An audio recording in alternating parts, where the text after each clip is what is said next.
qué buenos días.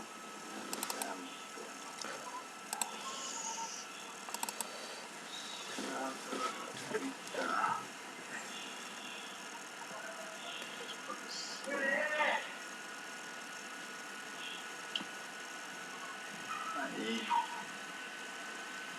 está ahora. Compartir.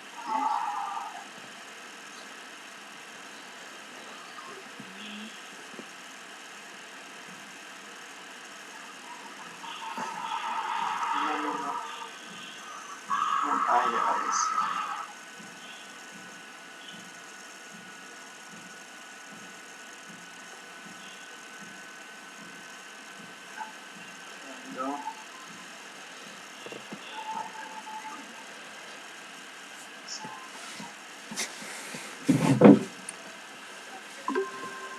Pero no veo.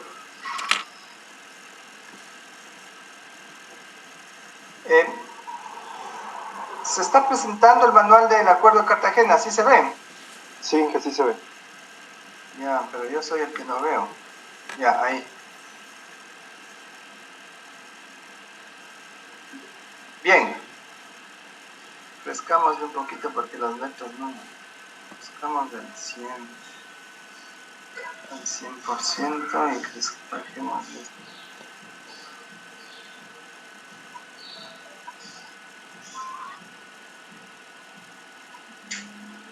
Bueno, este capítulo es un tantito grande, lo vamos a ver por partes. Hoy nos vamos a preocupar solamente de las columnas, solo las columnas. Luego estudiaremos lo que dice el 9899, que son elementos sometidos a flexocompresión y flexotracción. Eso básicamente son vigas en celosía y son paneles estructurales, paneles portantes. Pues le dejamos para despuesito. Entiendo que ustedes deben haber leído. Lo que voy a resaltar únicamente son los temas muy importantes y este es el primero. La longitud efectiva. Como ya dijimos en la clase anterior, la longitud efectiva es la parte de la longitud de columna que se deforma. Es aproximadamente qué parte se deforma. Aquí menciona varias alternativas, pero para nuestro caso particular de estructuras de madera realmente es más sencillo. No vamos a tener más que 3 tipos de factores K, 3 posibilidades. Una columna interior, una columna de fachada lateral y una columna esquinera, es decir, la esquina de una edificación tiene 3, entonces tenemos esos 3 tipos de columnas. La interior, en la cual recuerden que las uniones en madera no son rígidas y por lo tanto no podemos considerar que está empotrado. Pero si analizamos, la intención es analizar qué pasa con la columna, la cabeza de la columna versus el pie de la columna. Si la cabeza de la columna tiene un movimiento respecto del pie, entonces de eso depende el factor K. Cuando hablamos de la columna interior, esta columna interior se caracteriza porque tiene vanos a la izquierda, a la derecha, vanos al norte, al sur, al este, al oeste. Es decir, tenemos vigas en las 4 direcciones. Por lo tanto, su desplazamiento es poco probable. Las vigas que están en los 2 sentidos restringen el desplazamiento. Entonces, a estas columnas interiores le vamos a dar el coeficiente K igual a 1. K igual a 1. Para las columnas de fachada, no sé si aquí tengo, no creo que hay una plantita que le podamos ver.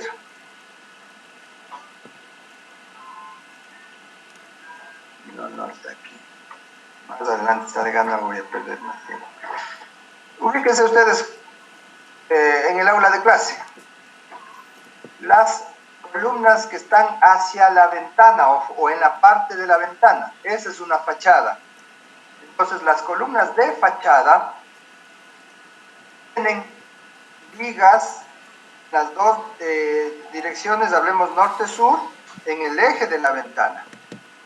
Pero si yo le veo en el eje perpendicular, yo tengo una viga hacia adentro del aula donde estamos nosotros, pero fuera del aula, obviamente no hay, pues, porque no hay nada.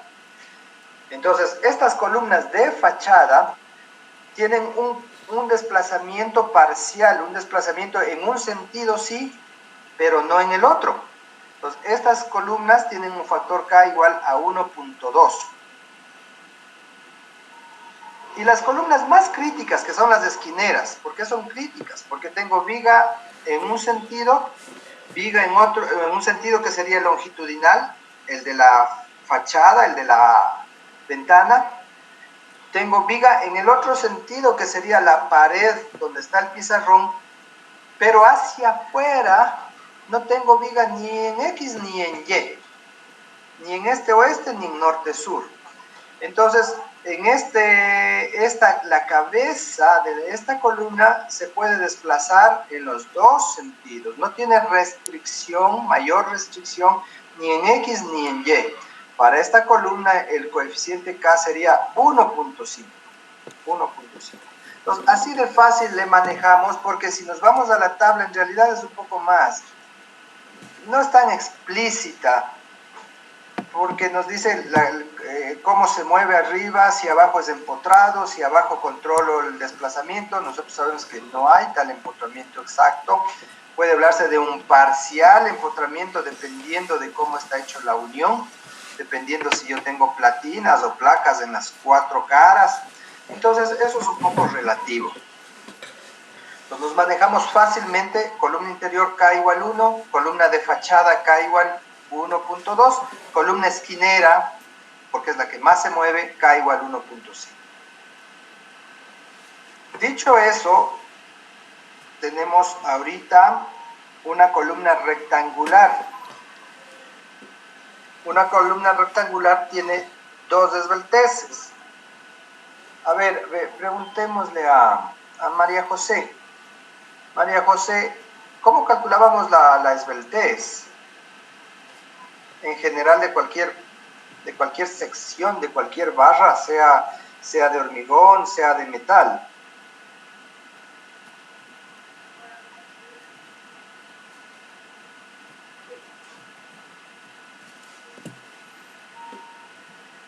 ¿No se acuerda, María José? No, Inge, no recuerdo muy bien. Hay conceptos que son súper importantes y que no podemos olvidarnos. Karen Denise, ¿se acuerda usted? Perdón, Inge, no. A ver. Era la longitud efectiva dividido para el área transversal. No, exactamente. O era la raíz, eso era de la raíz. No. A ver, por ahí estamos mezclando los conceptos. La longitud efectiva sobre la dimensión que queremos sacar, Inge. Pero eso es en madera, en maderas. Yo quería en general como concepto. Por ejemplo, ustedes ya estudiaron columnas en hormigón armado, estudiaron columnas en acero. Como concepto, ¿cómo se calcula la esbeltez? En forma general. La longitud efectiva sobre el radio de giro. Exactamente, radio de giro. Hay un concepto fundamental que es el radio de giro. Y ahí entra lo que algunos de ustedes ya dijo, la raíz. El radio de giro es la raíz cuadrada de I sobre A. Ya. Esos conceptos son los que están en su cabeza. Raíz cuadrada de I sobre A. Eso es radio de giro. Y la esbeltez en general es la longitud efectiva sobre el radio de giro. Pero por el tema experimental, las prácticas que se han hecho, en la madera se simplifica aún más esta formulita y lo que se hace es longitud efectiva sobre dimensión, lo que dijo el capitán, sobre la dimensión. ¿Dimensión de qué? De la sección transversal de la pieza de madera. Entonces aquí, y por eso les dije, miremos que estamos en una columna rectangular. Resulta que yo tengo dos esbelteces. ¿Por qué? Porque si es rectangular tengo dos dimensiones, B y H. Y eso es importantísimo y por eso arriba estaba un dibujito, ese de ahí. Ese de ahí es el más importante. Una misma columna o una columneta parte de un panel soportante tiene dos esbelteces. Ya dijimos que tengo dos esbelteces porque el B es diferente del H. Pero aún, si el B fuera igual al H, de todos modos tendría dos esbelteces. ¿Por qué? Porque como pueden ustedes ver en el dibujo de en el A, en el de la izquierda, tengo una esbeltez en el plano. Imaginemos que esa es la pared, donde está el pizarrón. Una esbeltez en el plano y otra esbeltez fuera del plano. Fuera del plano. La esbeltez del plano, ¿por qué es diferente? Porque yo tengo la suerte de poder colocar un arriostramiento. Esas barritas horizontales que miren cómo a propósito la del medio está desplazada, ¿no es cierto? Patricio Daniel, ¿por qué cree que ellos tienen el cuidado de hacerle desplazado en el dibujo? Lo más fácil sería trazar una sola línea, pero ahí se aprecia claramente que el pedacito de madera del centro está más abajo. ¿Por qué será?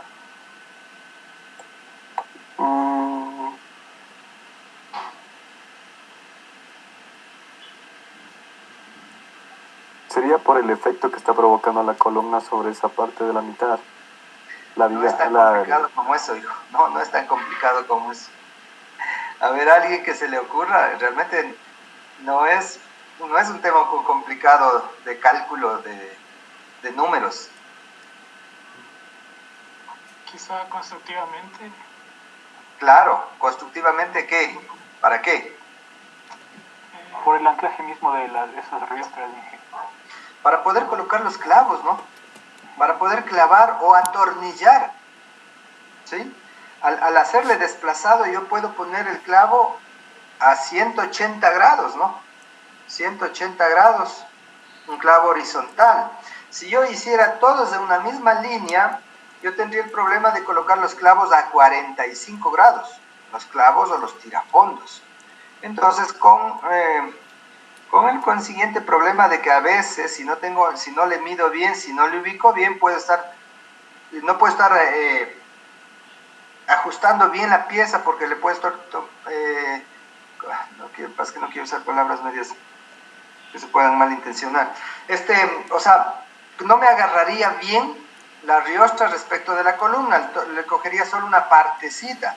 Entonces, las uniones a 45 funcionan bien cuando son secciones anchas, piezas anchas, donde le agarra totalmente. Pero estas riostras, yo les dije alguna vez, estas riostras normalmente le hacemos del saldito que queda de la viga.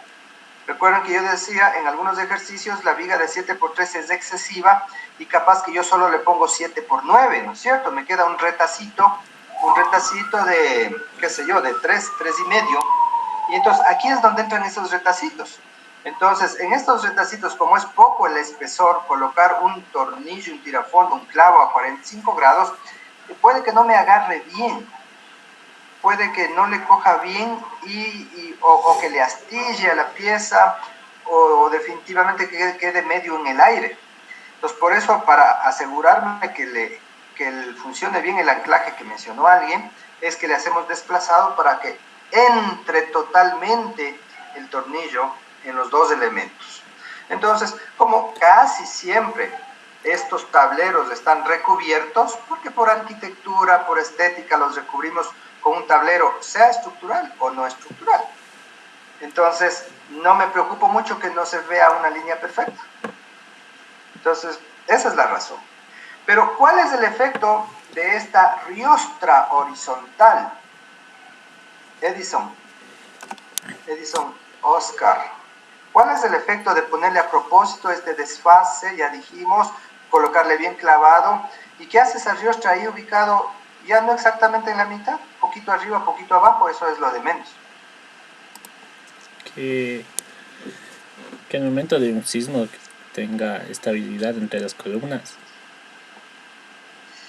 No tanto por ahí. ¿Sabe lo que funciona mejor en el caso de un sismo? Las barras diagonales.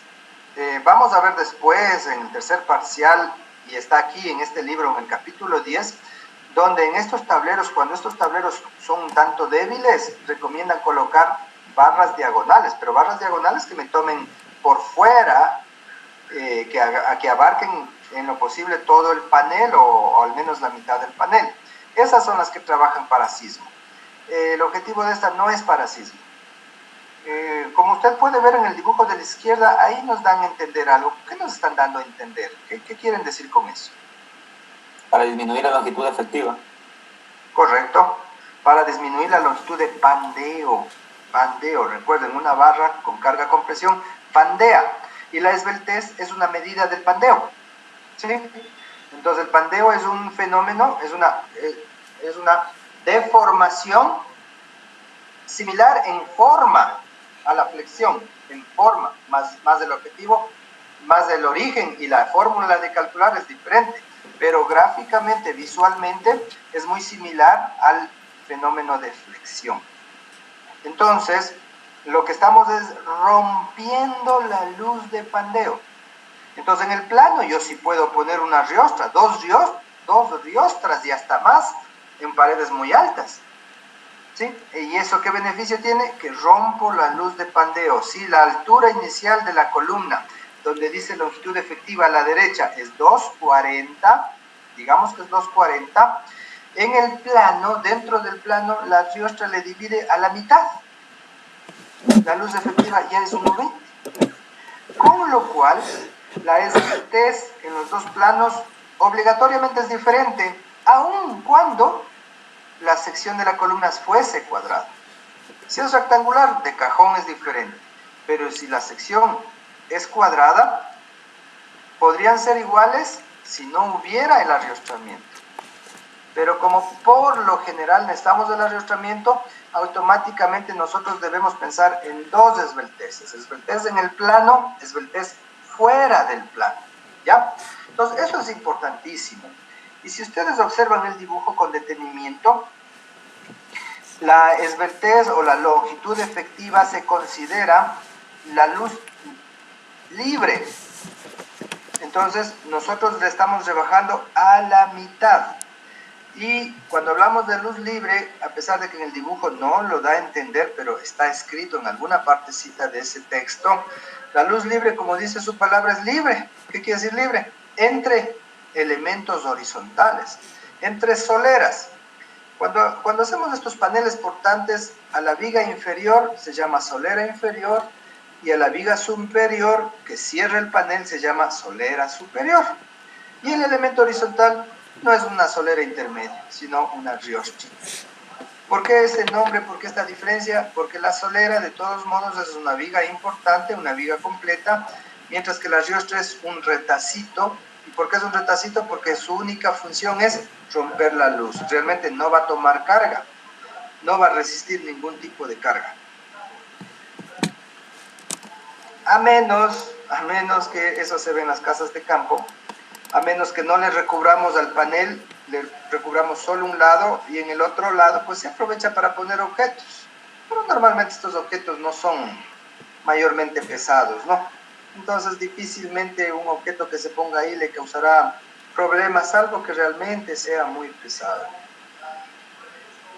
Bueno, entonces este es el concepto más importante cuando hablamos de columnas, la esbeltez. Dije una consulta. ¿Sí? Entre los espacios que quedan libres entre las riostras, ¿podremos llenarle de ladrillo? Híjole, ¿cuál sería la finalidad de llenarle de ladrillo? Tal vez de no ponerle las placas para taparle la...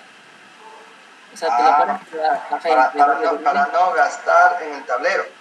Sí, y no sé si le ayudará el ladrillo también a mantener la rigidez en las... El ladrillo es muy resistente, es un buen elemento, es un buen material de construcción, tiene una buena resistencia a la compresión, y como es macizo, a pesar de que también se fabrican ladrillos huecos, es mucho más resistente que el bloque. De hecho, hay dos sistemas constructivos. Hay un sistema constructivo de paredes portantes. Esta pared portante puede ser de madera o puede ser de ladrillo. Lo que no puede ser es de bloque, porque el bloque sí no tiene capacidad de resistir. Paul, ¿quiere hacer alguna pregunta? No, No, haga uno más. Lo que pasa es que como le vi ahí verde. Hasta no sentido el micrófono. Ya, verán. Entonces, mi casa es de ladrillo, pero no como usted sugiere, porque estaría desperdiciando la madera. Cuando yo uso una pared de ladrillo, tengo que colocar las columnas. Entonces, en este sistema de paredes portantes se define el esqueleto de la estructura, que son columnas y vigas. Mientras que en el otro sistema de paredes portantes, donde las paredes son de madera, ya no hay paredes, ya no hay vigas y columnas, sino que las paredes de madera solitas son toda la estructura. Eso es lo que vamos a ver en el capítulo 10. Pero para completar su información, entonces yo sí puedo hacerle trabajar a la pared de ladrillo y la estructura de madera solamente está en los ejes principales, a manera de columnas, pero columnas fuertes. Columnas fuertes porque en los paneles portantes las columnas son sencillas, son simples, en realidad no son columnas, entendiendo como columnas a lo que se llama en el mercado pilares. Los pilares son de 14 por 14 y en eucalipto encontramos también de 18 por 18, solo en eucalipto. Ocasionalmente se encuentran mayores secciones, ocasionalmente, de hecho en alguna edificación vimos de 20 por 20, obviamente eso es mandado a pedir, ¿sí? Usted puede ir al aserradero y decir, vea, yo quiero una columnita grande, quiero ponerle una entrada principal a mi casa tipo como los romanos, ¿no? De esos pórticos altos, voluminosos. Entonces yo sí me pongo prácticamente un tronco de árbol y puedo hacer un 20 por 20, sea cuadrado o sea redondo. Entonces usted puede mandar a pedir, pero claro, le dirán, bueno, espéreme 1, 2, 3 meses, porque tienen que encontrar un árbol lo suficientemente robusto para poder obtener esa pieza. Y obviamente el costo será muchísimo más grande. Por eso es que no es usual, y usted ve en una casa 2, 3 columnas de ese tipo en lugares donde quieren darle un volumen, donde quieren hacerlo muy presentativo. Bien, entonces la pared de ladrillo sí resiste las cargas de la cubierta, toda la cubierta descansa sobre las paredes de ladrillo. Sin embargo, la cubierta no se apoya directamente en la pared de ladrillo, sino en una viga de madera, en la solera superior. La solera superior es una viga de madera sobre la pared de ladrillo. ¿Para qué? Para distribuir mejor los esfuerzos. Porque si usted tiene una viga de madera de cubierta o de entrepiso sobre la pared de ladrillo, la viga le está transmitiendo una carga puntual, y entonces esa carga puntual a la pared de ladrillo le va a producir más temprano que tarde una fisura, le va a partir al ladrillo, porque tiene una buena resistencia a compresión, pero no para cargas puntuales. Entonces la viga, la solera, lo que hace es esta carga puntual transmitirle en una serie de cargas, en una carga distribuida, repartida en una longitud. Entonces es necesario, es importante colocar la solera sobre la pared de ladrillo, pero la pared está aguantando el peso de la cubierta. ¿Para qué están las columnas de madera?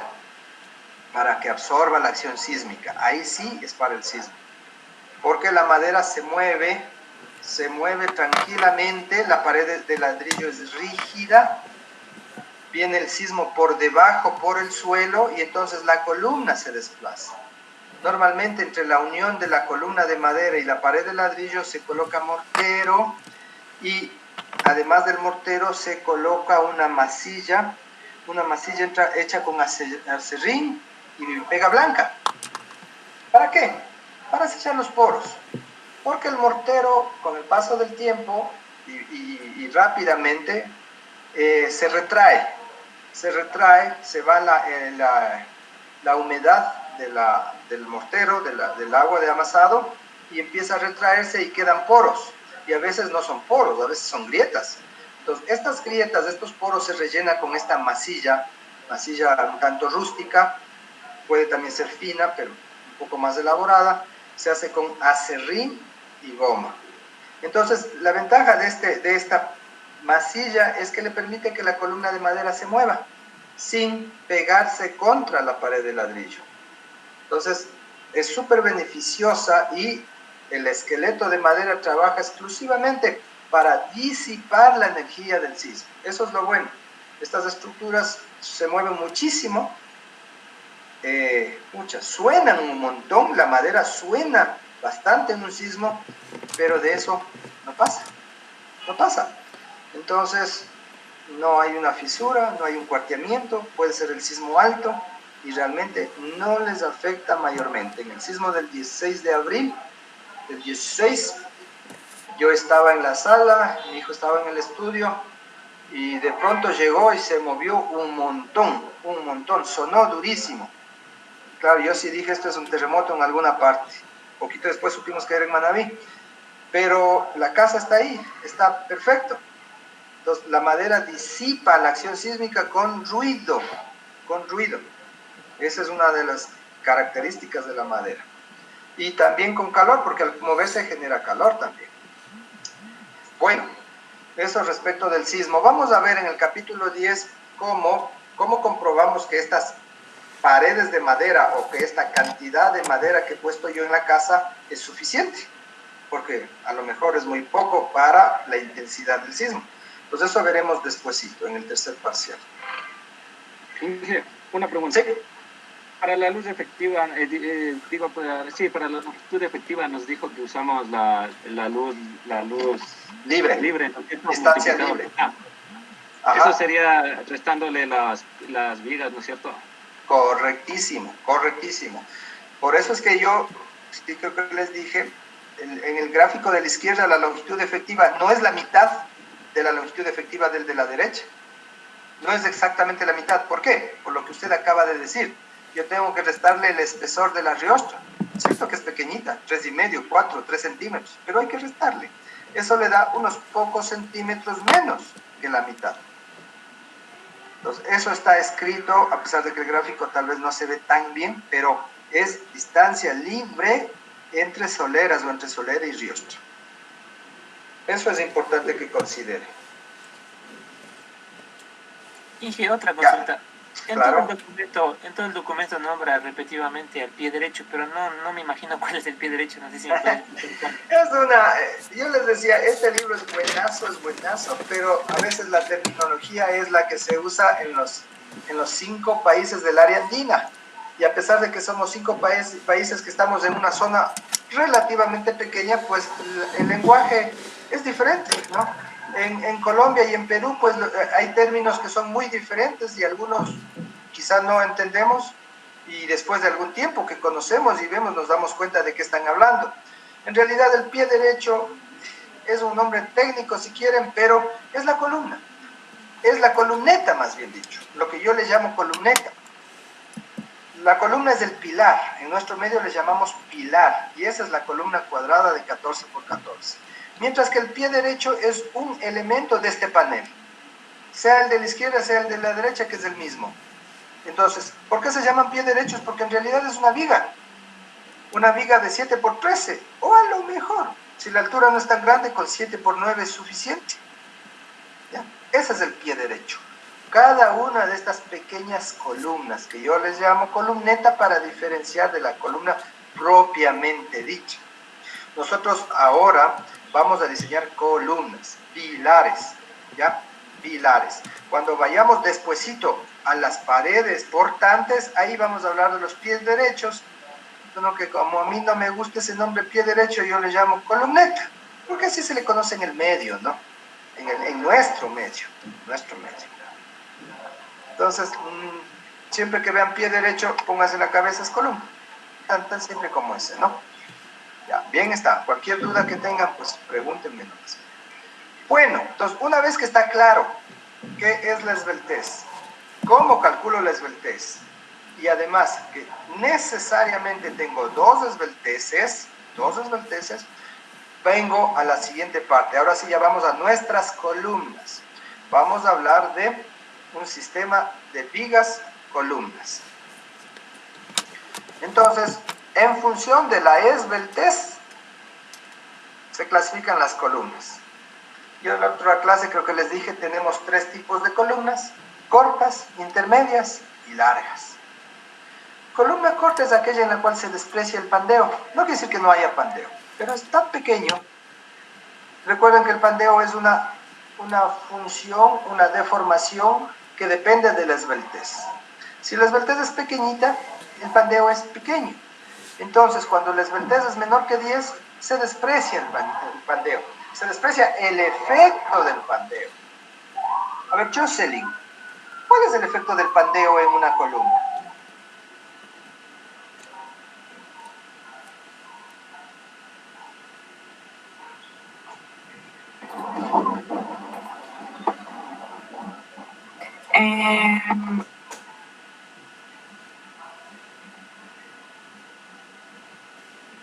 Quizá debido a la compresión,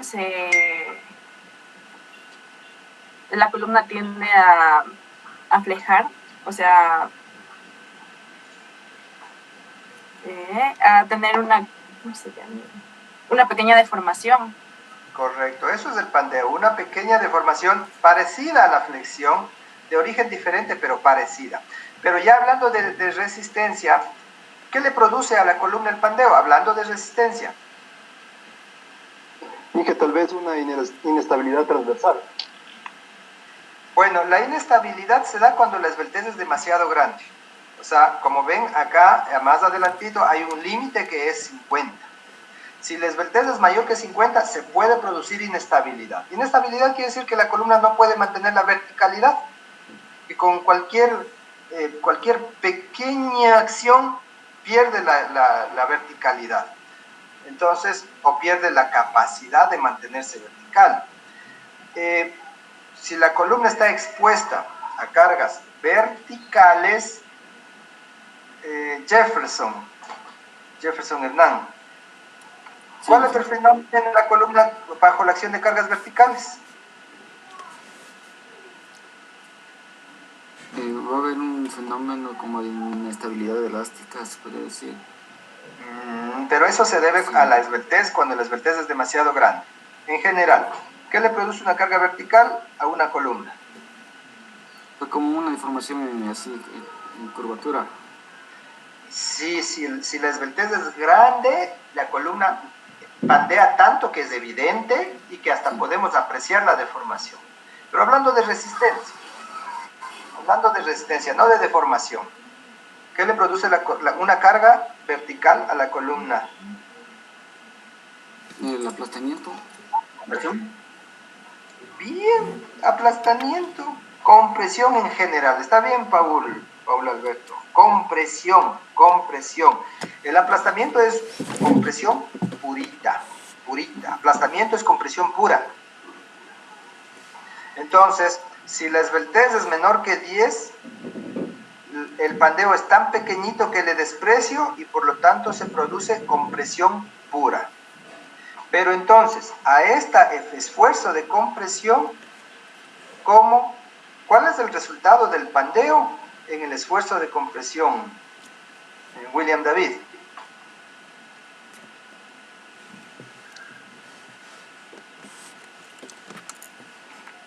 ¿Sí me escucha, Inge? Sí, le escucho. Ya, perdón, ¿me puede repetir la pregunta? Se entrecortó. Estamos conversando y hemos concluido que una carga vertical a una columna le produce un esfuerzo de compresión. Hemos conversado sobre el pandeo, entonces mi pregunta es, ¿cuál es el resultado? Ya hablando de números, de operaciones, ya en un resultado así concreto, el pandeo, ¿qué le produce a este esfuerzo de compresión o cómo le afecta al esfuerzo de compresión? No tengo muy claro la pregunta, Inge, pero pienso que va a haber una gran deformación respecto al pandeo en la mitad de la columna.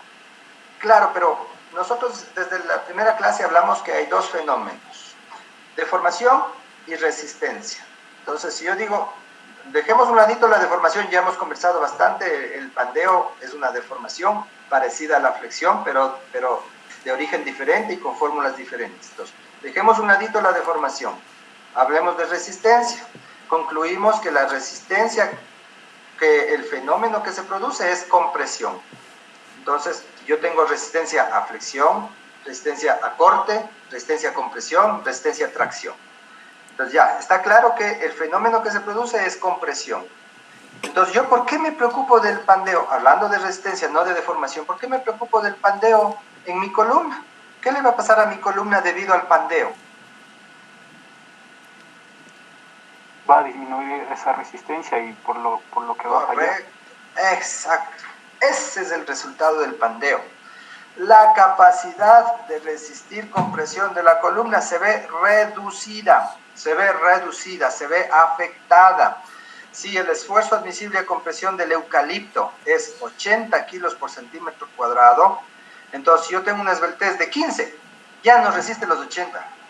Tal vez resista 72, tal vez 68, eso es lo que hay que calcular. Pero definitivamente el pandeo lo que produce ya en concreto es una pérdida de capacidad resistente a compresión. Entonces, eso es lo que nos dice aquí en la clasificación de columnas. Cuando la esbeltez es menor que 10, la pérdida es tan pequeña que la puedo despreciar. Entonces, yo digo, si la ANDA es menor que 10, pues le acepto que trabaja el 100% del esfuerzo admisible. Y no calculo más que sigma igual P sobre A, ¿no es cierto? Esfuerzo es igual a P sobre A. Entonces, ¿cuánto resiste la columna? Despejando sigma, esfuerzo admisible por área. Eso es todo, así de simple. Cuando la columna tiene un pandeo tan pequeñito, entonces la capacidad resistente es el total y por lo tanto yo puedo usar el sigma admisible. Cuando el ANDA es mayor que 10, pues la columna ya no resiste 80. Definitivamente ya no resiste 80, sino menos. Y si el ANDA se aproxima a 50, la capacidad resistente es muy, muy pequeña.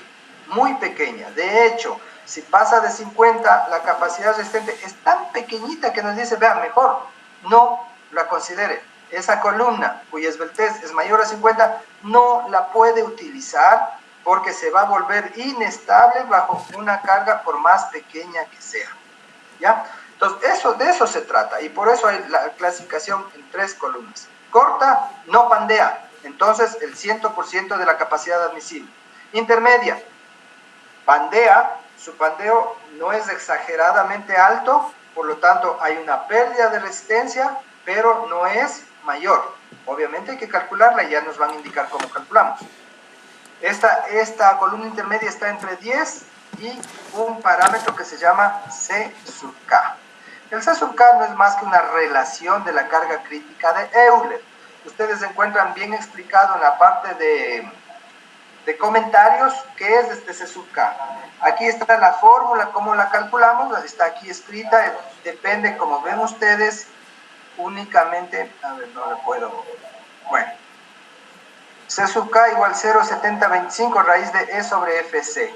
E, módulo de esta elasticidad, FC, esfuerzo a compresión. Entonces, como ven, es una característica del tipo de madera, Todas las maderas clase C tienen un CK. Todas las maderas clase B tienen otro CK. Y todas las maderas clase A tendrán un tercer valor diferente de C sub K. Entonces el C sub K es un límite. Bajo el C sub K hay pandeo, pero no es exagerado y tengo una buena capacidad resistente. Sobre el C sub K el pandeo es alto y por lo tanto el esfuerzo admisible a compresión se ve bastante reducido, pero de todos modos la puedo utilizar. Pierdo bastante capacidad resistente, pero todavía se puede utilizar. Si el ANDA es mayor que 50, descartado. No pueden.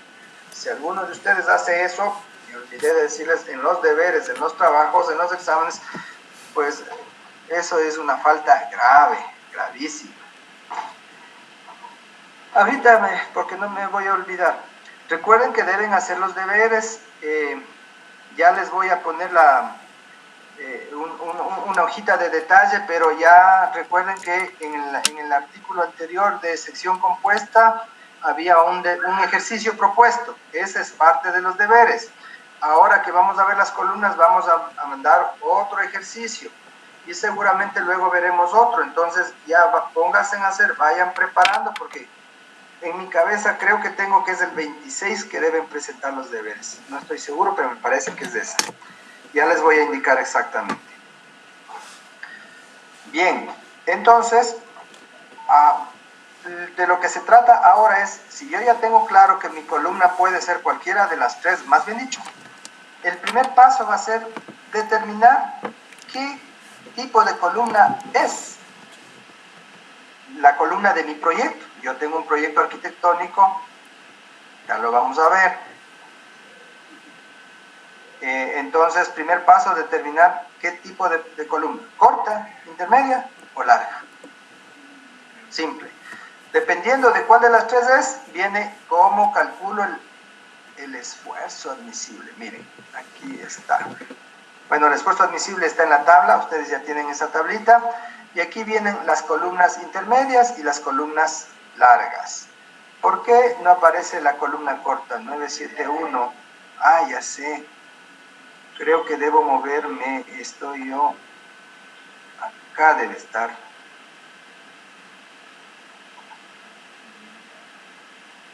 Columna larga 973. No sé por qué no le encuentro la 97. Aquí está columna corta. Entonces, esto es lo que le habíamos dicho, ¿no? La columna corta no pandeo, entonces utilizo la capacidad admisible el 100% de FC, entonces FC es el valor de la tabla, tal cual, no hay pérdida. No hay pérdida de capacidad restante, pero vamos a las otras. Vamos a la intermedia y luego a las largas. Entonces miren cómo ya existe una fórmula para calcular el N. El N es el P. ¿Qué carga puede resistir la columna? Está presentado de una forma un poquito diferente, pero si ustedes recuerdan el diseño de columnas metálicas, es muy parecido. Había un factor de seguridad que se calculaba y la fórmula es muy parecida a la que está ahí. Entonces, si ustedes comparan con estructuras metálicas, es parecido. Aquí, al final de cuentas, lo que está entre corchetes, ¿qué es lo que está entre corchetes? Yo tengo FC por A, FC esfuerzo admisible a área. Y lo que está entre corchetes es una operación. Mabel Alejandra, ¿se le ocurre cuál es el resultado de esa operación?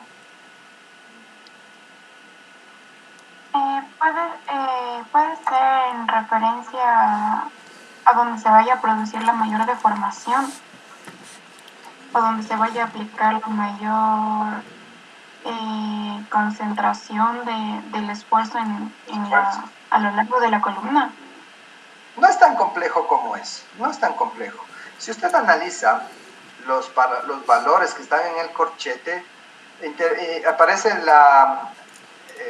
el parámetro lambda, que es una relación de esbeltez, y el parámetro CK. Los dos son adimensionales. Entonces, lo que está entre el corchete es una operación. Recuerde que lambda, si estamos en columnas intermedias, lambda es menor que C sub K. Por lo tanto, el resultado de esa división lambda sobre C sub K es un número menor que 1. Es una fracción. 0,9, 0,8, 0,7, lo que sea. Elevado a la cuarta y dividido para 3. Entonces, y luego el resto de 1. El resultado de ese corchete es un número menor que 1. Definitivamente es menor que 1.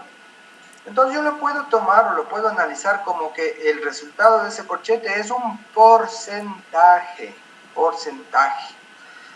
Nosotros dijimos, miren que para la columna corta, yo tomo directo FC por A, directo. O sea, estoy usando la totalidad de la capacidad resistente. Para la columna intermedia, a ese producto FC por A, le estoy multiplicando, le estoy afectando de un número menor que 1. Entonces, lo que yo dije como concepto, el pandeo lo que hace a la columna es quitarle capacidad resistente. Entonces, lo que nos dice esta fórmula 9.6 es que la carga admisible de la columna es un porcentaje de la carga total. Eso es todo, no es más que un porcentaje. Eso solo para verle conceptualmente, para empatar lo que habíamos dicho, que el bandeo lo que produce es una pérdida de capacidad restante. Y esa fórmula nos está indicando eso. Entonces, no es nada complicado, simplemente es eso de ahí. Cuando vamos a las columnas largas, ahí sí ya la fórmula es bastante diferente y nos plantean la teoría de Euler, eso está en la sección comentarios, donde ya vemos una fórmula que depende del módulo de elasticidad. Aquí sí habla mucho de deformación. Ya la columna se deforma bastante porque la esbeltez es grande, entonces hay bastante deformación. Y por eso el parámetro es, miren que ya no entra el FC, ya no entra la capacidad resistente a compresión, el esfuerzo admisible a compresión. Entra exclusivamente en las propiedades de la sección geométrica. Módulo de elasticidad. Área de la sección transversal. Y lambda, esbeltez, que ya habíamos calculado y que nuevamente depende de las dimensiones. Entonces, miren cómo ya no aparece el FC, sino es exclusivamente parámetros geométricos. Y el módulo de elasticidad que depende de la especie, de la clase A, B o C. Bien, entonces, así es como nosotros calculamos las columnas en maderas. Tan sencillo, miren, nunca hablamos de momentos, porque la viga no le transmite momento a la columna. La columna del segundo piso no le transmite momento a la columna del primer piso. No, porque las uniones no son rígidas. Dicho esto, veamos cómo lo haríamos en la práctica. Voy a cerrar un ratito esto, voy a detener la presentación y quiero presentar otra cosa.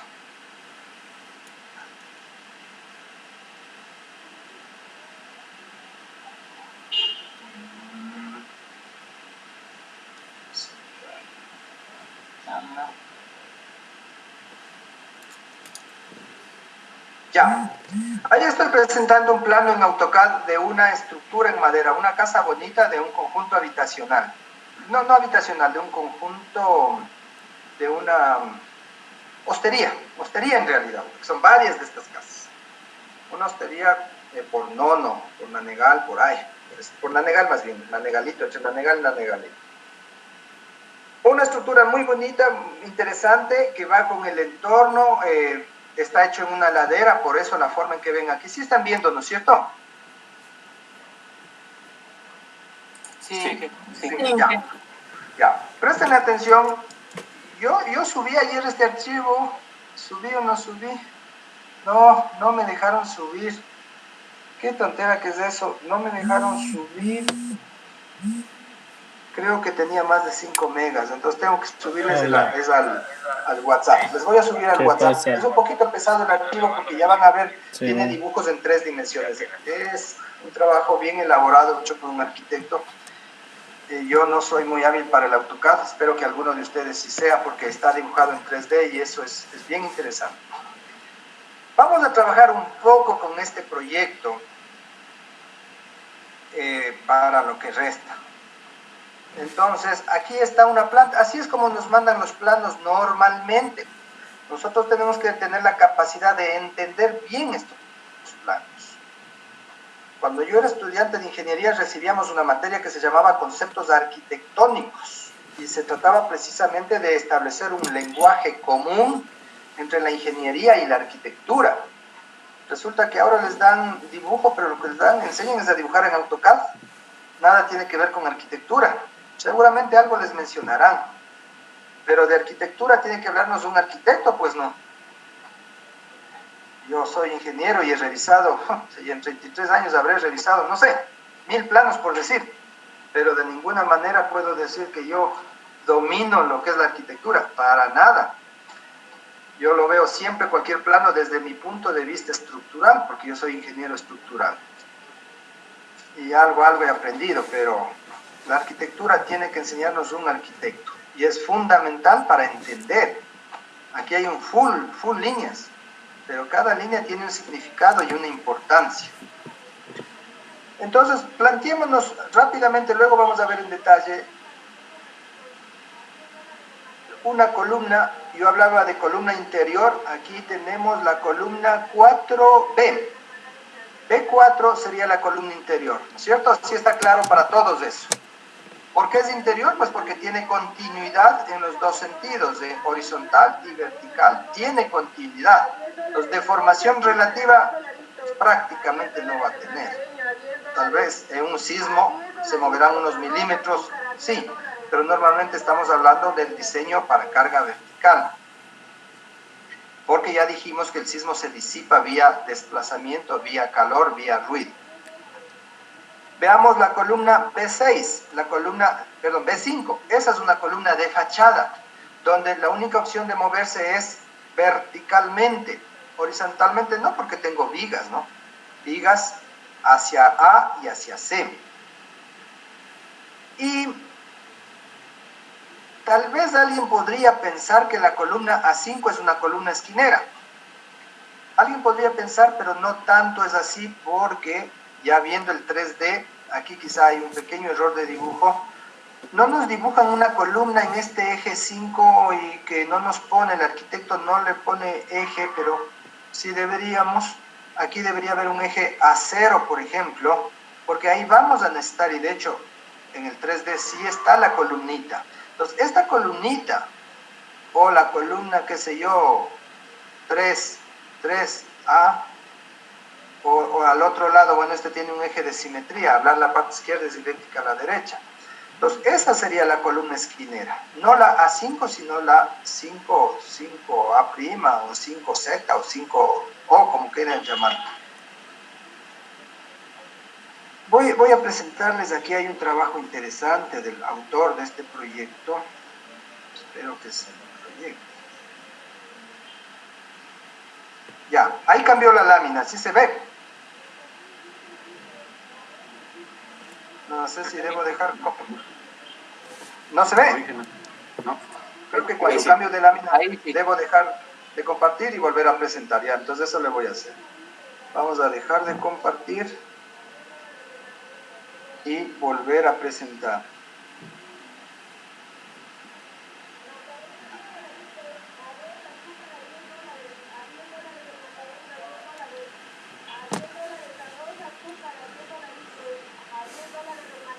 Ahí sí, ¿no es cierto?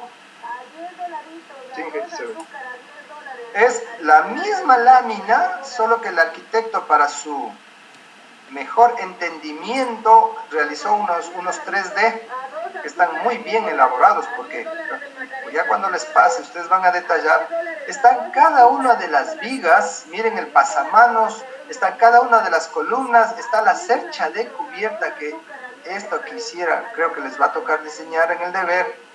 Miren, está tan bien elaboradito, y aquí está la columna que yo les decía.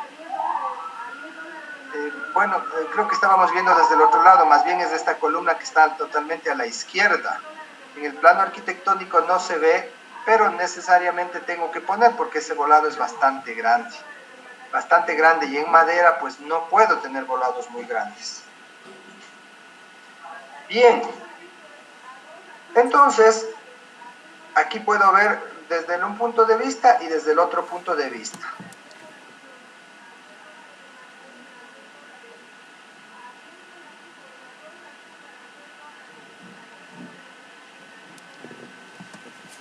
Creo que primero debía haber. Quiero presentarles otra cosa porque de lo mismo, pero porque es un buen trabajo este. Obviamente hay que ser muy hábil para esto. Hay que conocer muy bien el AutoCAD. Ahí tienen una lámina dividida en 4 partes, ¿no es cierto? ¿Sí lo ven? Sí, Inge. Sí. Entonces miren, estoy señalando en la esquina derecha inferior. Ahí está el 3D, hecho con paredes, con cubiertas. Y no solo eso, sino que si ustedes pican acá, no le voy a picar porque le daño, yo no manejo bien. Ustedes pueden girar y ver las distintas vistas, ¿no? Entonces, alguien que le mueve muy bien al AutoCAD, vean el beneficio que es saber bien este programa. Es uno de los programas que deben conocer muy bien. ¿Por qué? Pues porque si yo tengo una duda, si el plano, no lo entiendo bien, pues el 3D me indica. y yo en el 3D me puedo dar cuenta muy bien. Y algo que quiero resaltar, aquí está la ladera que yo les hablaba, esta parte verde, y esta distancia de este holcito es grande, para madera es relativamente grande. Y claro, en este hall pequeñito de pronto no es tan crítico, pero cuando yo vaya a diseñar adentro en la habitación, tengo la misma luz, tengo las mismas dos columnas que justamente estoy marcando, la una aquí y la otra está adentro, no se le va a ver. El rato de diseñar esas columnas voy a tener problemas. Y capaz que el problema no es ahí, porque yo puedo unir dos columnas y darle la sección que quiera. Puedo hacer 14 por 27, por ejemplo. Puedo encontrar la sección. El problema va a ser el rato de diseñar la viga. Yo tengo una luz tan grande, pero si yo veo este 3D, le entiendo muy bien cuando yo esté diseñando la viga de adentro, donde está la pared verde que estoy señalando ahorita, ¿no es cierto? Ahí yo puedo solucionarle bien facilito. Y eso es aumentar columnas. Claro, yo no lo puedo poner indiscriminadamente donde se me ocurra. Yo puedo aumentar columnas, sobre todo en estructuras de madera, de tal manera que estén perdidas o coincidiendo con paredes. Ahí puedo aumentar columnas. Obviamente no puedo poner en media sala, en medio dormitorio. No, pues pierde funcionalidad. Pero aquí ustedes ven con qué facilidad las paredes. Entonces yo voy a poder yo me voy a ir al cuadro izquierdo superior donde está la planta. Entonces precisamente yo estoy hablando de aumentar una columna aquí donde está el cursor. Ahí sí le ven al cursor, ¿no es cierto? Ahí estoy hablando, porque mi vano es grandote ahorita, está una columna que era el eje 5, otra columna que era el eje 4, y esta luz de aquí es casi 5, si no me equivoco son 5 metros. Para madera es una luz grande. Entonces, ¿qué problema poner una columna aquí si yo ya estoy viendo como en esta pared de color celeste es llena? Entonces, yo sí puedo. Es más, aquí el arquitecto parece que me sugiere esta línea de color rosado, ¿no es cierto? Aquí hay una línea de color rosado. Entonces, ya como que el arquitecto, miren, está sugiriendo la posibilidad de poner una columna ahí. Y claro que sí lo puedo. Y vamos a la pared del medio, donde estaba el eje B. También puedo poner una columna ahí. Esta es la pared lindero entre las dos habitaciones. Recuerden, esta es una hostería, tengo una habitación a la izquierda y una habitación a la derecha. Entonces yo puedo generar, sin problema alguno, un eje intermedio. Entonces, por eso es que diseñar columnas en realidad es súper sencillo. Es súper sencillo. ¿Cuál es el primer paso? Definir si la columna es interior, lateral, esquinera. Primer paso. Segundo, encontrar la esbeltez. Para la esbeltez, regreso yo acá y miren cómo, debido a la inclinación del talud, la columna exterior tiene una altura y la columna interior o mediana, del punto no medio exactamente, sino intermedia, tiene una altura más chiquita. Y la columna tercera que está casi en el piso, creo que está a 40 centímetros encima del piso. Entonces, podría decir que, solo por decir, yo tengo una columna larga, una columna intermedia y una columna cortita. Entonces, miren que capaz que el diseño de las tres columnas va a ser diferente por longitud, ¿no? Por longitud. Pero también es diferente, porque la una es esquinera y la otra es lateral. Y también es diferente por algo más.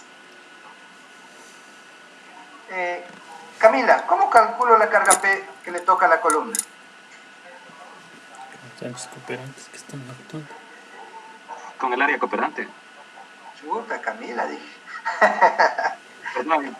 Ya se adelantó. Bueno, sí. Con el área cooperante, claro. Perdón, que me estaba diciendo algo.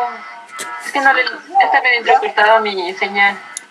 Ya perdió ¿cómo dicen? Tome asiento, gracias.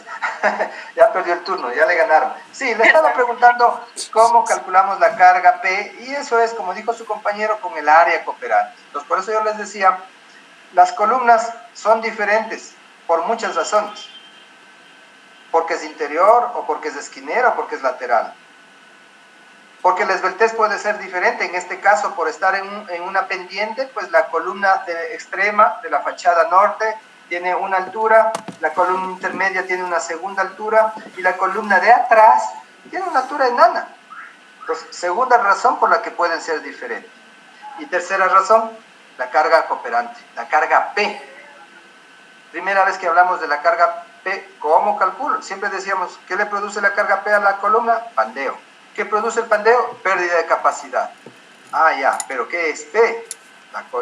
La carga que le toca a cada columna. ¿Cómo calculo esa carga? Pues, por un lado, área cooperante. Perfecto, ya tengo área cooperante. Para cada columna, distinta, ¿no? Miren, si nos vamos, recuerden que el eje B era el intermedio. Si me planto aquí, que es la planta, yo tengo, aquí era el B5, es una columna de fachada, tiene una área cooperante porque tengo carga solo a un lado. Si me voy a la B4, si es que este era el eje 4, pues tengo más carga porque tengo mitad de un lado y mitad del otro lado, ¿no es cierto? Y si me voy a esta columna A5, pues la carga cooperante es un cuadradito bien pequeñito, ¿no? Bien pequeñito. Entonces, la carga P va a ser diferente para cada uno de ellos. Por lo tanto, pues yo voy a tener varias columnas que diseñar. Pero no, tampoco son tantísimas y como ven, el diseño es bien sencillo. A ver, Camila. Ya tengo el área cooperante. ¿Qué más necesito para calcular la carga P?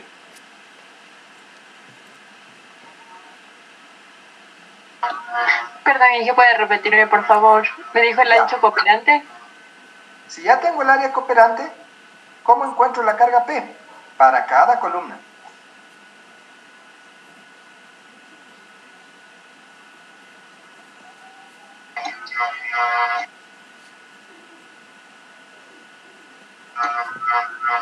O sea, tengo ya con las cargas. Sería ¿Qué cargas? la carga que me llega directamente a la columna. A ver, es el ancho cooperante y de ahí... Perdón, en que no lo entiendo. Uy. Verá, niña, cada columna tiene una carga diferente. ¿Cómo encuentro la carga para cada columna? Pues multiplicando el área cooperante ¿Por qué? ¿Por cuánto? ¿Por qué valor? Por la carga del diseño.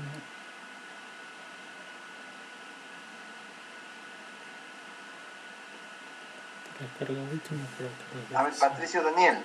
La carga de diseño. La carga de diseño. ¿Y cuál es la carga? ¿A qué le llama usted carga de diseño? A la suma de la carga viva más la carga muerta más los factores que intervienen. Las cargas por metro cuadrado. Recuerden que el área es en metros cuadrados. Y si yo encuentro... Recuerden cuando diseñábamos vigas, ¿qué fue lo primero que hicimos? Establecer una carga por metro cuadrado. Sumando el piso, si el piso es de parquet, si el piso es de tablón, si hay una loseta, si la loseta es masillada, si de pronto tengo un cielo raso. Y a todo eso le sumo la carga viva. Entonces, claro, la carga P de cada columna es el producto del área cooperante por la carga unitaria, o como dijo su compañero, carga de diseño. Solo son nombres. Es la carga por metro cuadrado, sin olvidarme de ningún detalle que me falte, ¿no? Por ejemplo, las viguetas. Típico que nos olvidamos de sumar las viguetas. Todo, ¿no? Peso de viguetas, peso de vigas principales. Entonces, esa carga por metro cuadrado, multiplico por área cooperante, eso me da la carga P. Y ya pues, ¿qué hago con esta carga P? Comparar con la carga admisible. Recuerden que cuando estábamos revisando el manual nos quedamos en la fórmula para encontrar el N admisible, dice el libro, para nosotros es P admisible. El P admisible se calcula FC por A, si es que es corta, FC por A por un paréntesis, que no es más que un porcentaje, si es intermedia, y si no, 0.329 por E por A sobre lambda cuadrado, si es que es larga, si la columna es larga. Entonces, mi carga actuante, mi carga real, que es diferente para cada columna, comparo con el P admisible de cada columna. P admisible que también puede ser diferente.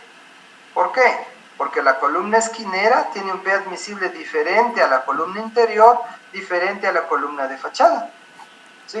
Entonces, en eso consiste el diseño. El P real, P actuante, tiene que ser necesariamente menor que el P admisible. Y ojalá un 10, un 12% menor. Ese es, o en eso constituye el diseño. Tan simple como eso. Diseñar columnas en madera es más sencillo que diseñar viguetas, que diseñar vigas. Y no hay varias alternativas como tenemos en las vigas. Bueno, ¿qué es lo que vamos a querer para la... A ver, hoy es jueves, para la... No, hoy es miércoles. Chuta, mañana me voy a la Tacunga. Verán, vamos a hacer un ejercicio práctico, pero para eso, por favor, vamos a necesitar calcular las áreas. Vámonos, aquí no se ve muy bien. Dejemos de compartir esto. Yo voy a la lámina A1.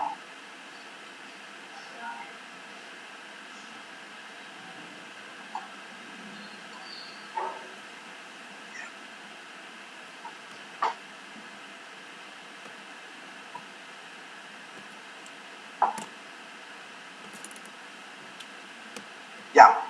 Entonces, miren, quiero tener lo siguiente para la próxima clase. Quiero tener el área cooperante para la columna A5, el área cooperante para la columna B5, el área cooperante para la B4, 3 columnas. Esas a 3 áreas que me haga un estudiante. Alguien que diga yo hago eso, cualquiera, no importa. Después, otro estudiante.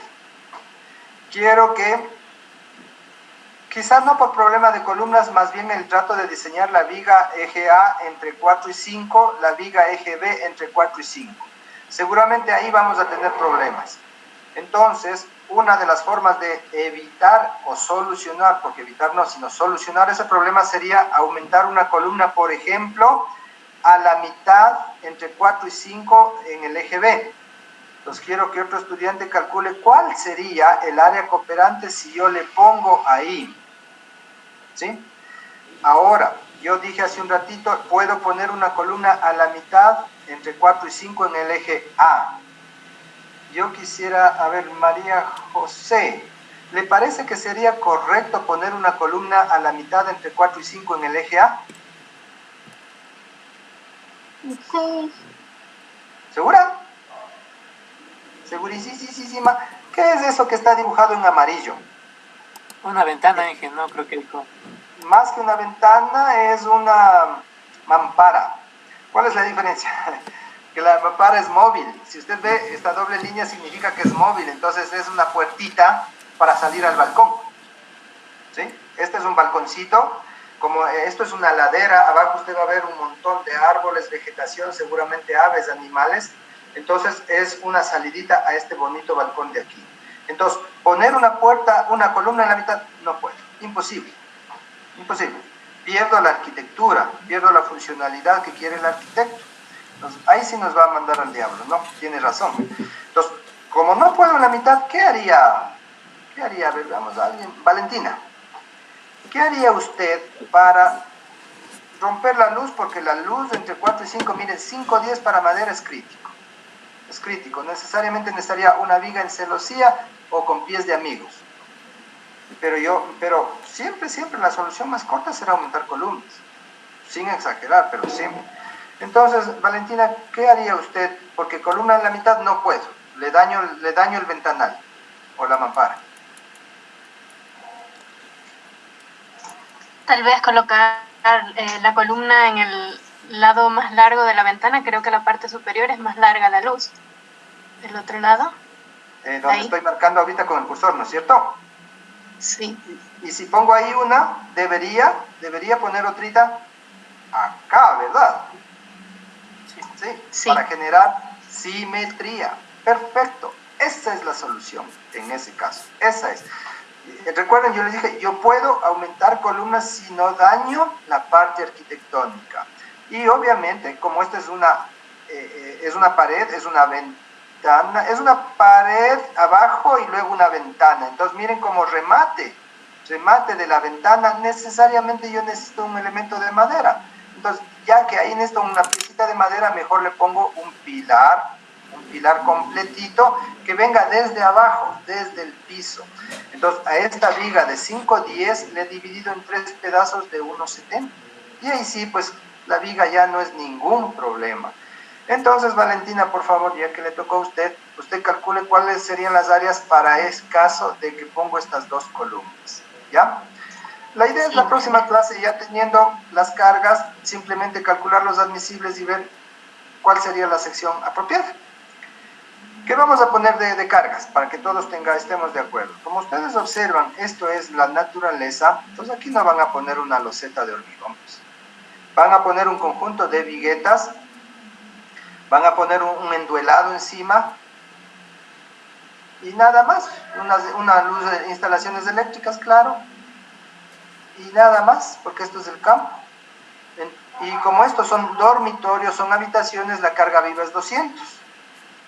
Entonces, si nosotros determinamos el área por metro cuadrado y determinamos las áreas cooperantes a cada columna, como dije, primero un estudiante que nos calcule tal como está para esta columna que está aquí, para la columna que está acá atrás, que no le alcanzamos a ver, y para una columna esquinera que es esta de aquí. Entonces tenemos caso inicial, luego tenemos caso ya de alternativa de diseño, que sería para alguien que nos ayude poniendo esta columna al medio, segundo estudiante, y un tercer estudiante que ya le tocó a Valentina, poner las dos columnitas aquí, en los tercios. Pero tengan cuidado con algo, Este proyecto es interesante porque es de 2 pisos, tengo un piso, tengo cubierta, pero además en una casa común y corriente, en el piso lo que yo tengo es contrapiso, o sea, un contrapiso que no es más que un empedrado más una losetita de 5 centímetros, ¿no es cierto?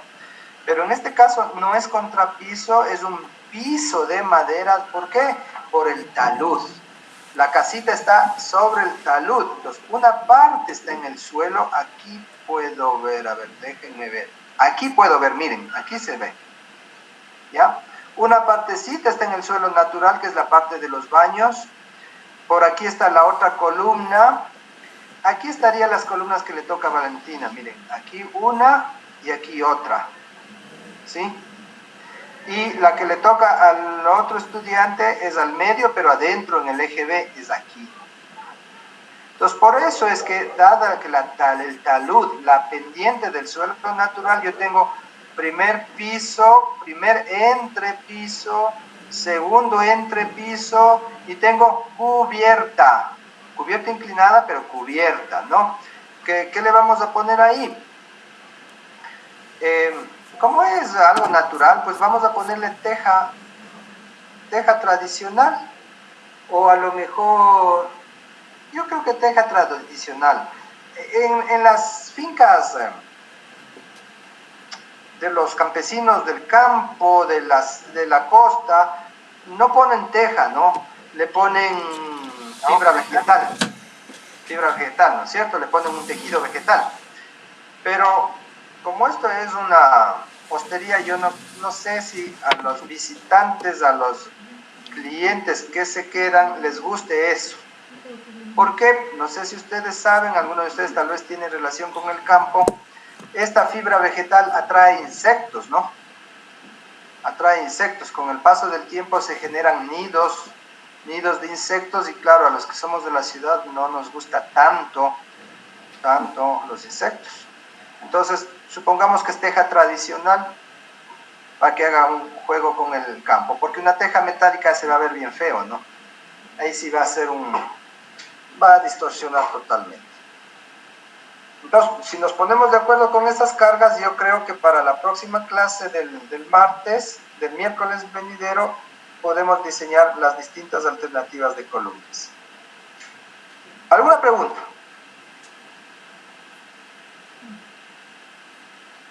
Inge, sobre el deber, una consulta, Inge. Dígame. Para diseñar la losa cogemos la distancia de vigueta a vigueta, no de columna a columna. Correcto. Entre viguetas. La loseta está simplemente apoyada sobre las viguetas. Entonces la loseta no es más que una losa continua de n vanos, que serían los n espaciamientos de entre viguetas, por 1 metro de profundidad y un espesor T, que es el que usted debe encontrar si es 7, si es 8, si es 9 centímetros, ¿no? Inge, ¿el recubrimiento cuánto sería el mínimo? En las losetas es 2,5. Ya. Es el mínimo. Que muchas veces al cálculo de la altura de la losa nos da muchas veces de 2 centímetros o 3. ¿Le podemos asumir de 8 para facilidad de colocar los aceros? No, no por facilidad de los aceros. Yo les recomendé alguna vez, les dije el mínimo es 6, pero les recomiendo 7 por temas de fisuramiento por retracción de fraguado. En espesores menores a 6, automáticamente, por más que ponga malla electrosoldada, se genera fisuramiento por retracción de fraguado. Inge, otra Entonces, cosa. A ver. En el deber, debemos de hacer eliminando una vigueta y también eliminando 2. En el deber creo que dice elimine una, ¿no es cierto? Pero véale, si usted quiere, hágale con una y viendo el resultado, elimine 2. Dígame nomás, Valentina. Porque, en el deber usted nos planteaba como tal con la loseta de 8 y sí nos alcanzaba para poder eliminar 2. Entonces lo que haríamos es finalmente comprobar si esa loseta estaba correcta o no, ¿no es cierto? Hacemos el ejercicio con... Ya. Sí, correcto. Sí, no poner 5. Por cálculo en algunas con 4 nos podría dar. Si usted pone una vigueta cada 48 centímetros, una loseta de 4 centímetros le pasa, pero eso se va a fisurar segurísimo que sí. Entonces, 7 hagámosle por lo menos. Si en el deber dice 8, simplemente encontremos cuál sería la armadura que debo poner para esa loseta de 8 centímetros, porque ese es el diseño, ¿no? Encontrar un espesor y una armadura. Bien, ¿algo más?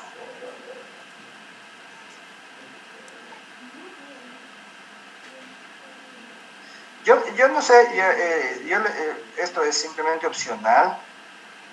Si es que alguno de ustedes le mueve muy bien al AutoCAD, puede obtener otras 2 vistas. Aquí ustedes tienen 2 vistas, una por la entrada y otra por la fachada de atrás.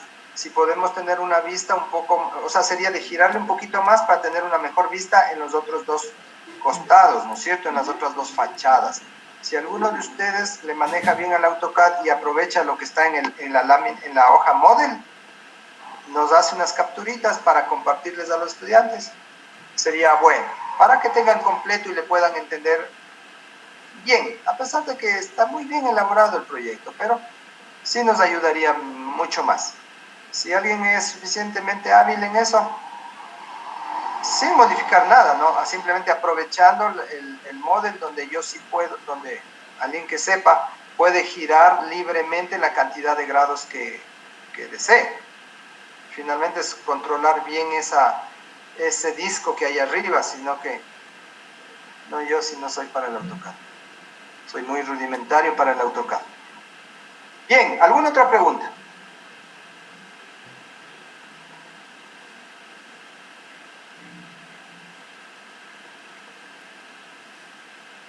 Vamos a cerrar esto.